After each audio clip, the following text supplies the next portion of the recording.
Côte d'Ivoire, l'affaire José Ousseret-Dié illustre la faillite morale de notre société, des Ivoiriens en colère. Pour plus de détails après le générique.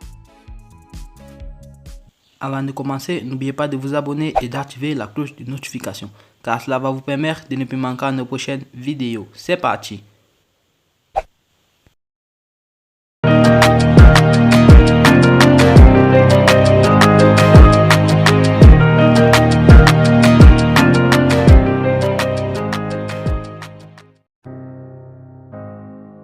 L'affaire José Ousseret-Dié illustre la faillite morale de notre société.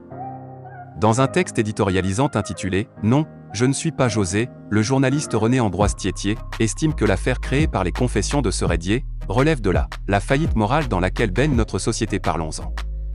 À l'évidence, l'affaire Ousseret-Dié ou José, c'est selon, illustre jusqu'à la caricature, la faillite morale dans laquelle baigne notre société. Aussi, se trouve-t-il des personnes pour justifier la faute de l'artiste chanteuse José qui, à la luxure, a ajouté l'injustice. Ainsi, non contente de forniquer avec le mari d'une autre, en l'occurrence Aline, elle a décidé de garder ce dernier, tout honte bu, et elle a le culot de demander à sa victime de trouver la force de lui pardonner. Un peu comme le voleur qui écrirait une note après son méfait pour demander au propriétaire de l'objet volé de lui pardonner, puisqu'il n'a pas eu la force de résister à la tentation. C'est quand même fort de café, c'est un raffinement dans le mal. Le vice a rarement atteint de tels sommets. Qu'a donc fait la pauvre Aline pour mériter un tel châtiment ?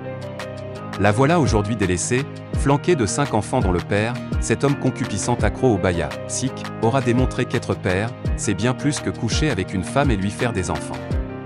Encore faut-il avoir le sens de la responsabilité et être mature. Il est donc le vrai fautif, mais cela ne vaut guère absolution pour José qui va porter jusqu'à ses derniers jours cette marque infamante de « raseuse de mari », qui est loin d'être un titre de gloire, et j'entends d'ici certains dire qu'il ne faut pas brûler l'auteur de « diplôme » et qu'il y en a qui font pire. Ah bon ? Le mal doit donc justifier le mal ? Nul ne doit rompre ce cercle vicieux pour entrer dans la vertu que recommandent les Saintes Écritures ? Non, il ne faut pas donner une prime au vice. Dès lors, il convient de dire à cette José qu'elle a merdé. L'affaire José Ousseret-Dié et la faillite morale. Il faut donc crier haro sur le baudet. Suza, ces filles de petite vertu qui font la honte de la gaine féminine. Par sa faute, 5 enfants et une mère, percluse de chagrin, sont brusquement sans repère, sans père et sans mari. Elle a certes 2 enfants avec l'ancien capitaine des éléphants, mais ce n'est pas une raison suffisante pour que ce dernier déserte la maison familiale pour aller avec sa maîtresse. Quelle femme accepterait une telle situation ? Aucune, pas même José. À César, il convient de rendre ce qui est à César. C'est une question de justice et de morale. Alors, non, je ne suis pas José. Ni aujourd'hui, ni demain la société a besoin d'être moralisée. C'est une exigence de notre humanité. Parce qu'on n'est pas des animaux pour suivre nos instincts. K.O. j'ai suivi mon cœur, dixit José.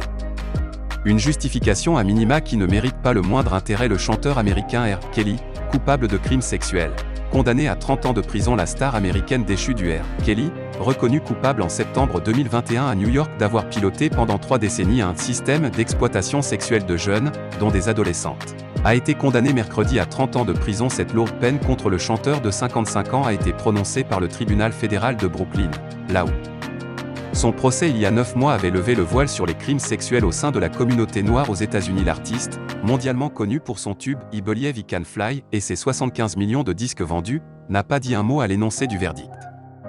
Il était resté mutique également lors des 6 semaines de procès. En août et septembre dernier, les procureurs fédéraux avaient réclamé au moins 25 années de réclusion criminelle en raison du danger que représenterait ce criminel prédateur pour ses victimes et pour l'opinion publique. Le parquet a fustigé Robert Sylvester Kelly, alias R. Kelly, pour s'être servi de sa notoriété pour faire de jeunes, fragiles et sans voix, ses proies à des fins de gratification sexuelle. Aucun remords pour le procureur Bréon Pise. R. Kelly n'a eu que du mépris pour ses crimes dévastateurs et aucun remords pour son comportement. L'une de ses victimes, Lisette Martinez, 45 ans, a dit devant la presse sa reconnaissance que Robert Sylvester Kelly ait été mis à l'écart, qu'il reste loin sans plus pouvoir faire de mal à quiconque. Après les choses atroces infligées à des enfants, elle avait 17 ans à l'époque. R. Kelly, qui a raconté dans son autobiographie avoir été violé quand il avait 8 ans, a été reconnu coupable en septembre 2021 de tous les chefs d'inculpation, extorsion, exploitation sexuelle de mineurs, enlèvement, trafic, corruption et travail forcé, sur une période allant de 1994 à 2018, il a toujours nié les faits et son avocate a assuré mercredi que son client n'était pas un monstre et qu'il ferait appel de sa condamnation. Ce procès est considéré comme une étape majeure du mouvement MeToo. C'est la première fois que la majorité des plaignantes étaient des femmes noires. Quel accusé un artiste noir pour Kenyette Barnes, à l'origine du mot dièse muter Kelly, fait taire Kelly, en 2017, la même année que le mouvement mondial MeToo déclenché par la chute du tout-puissant producteur de Hollywood Harvey Weinstein. La justice américaine a permis pour la première fois de donner écho au sang, à la sueur et aux larmes.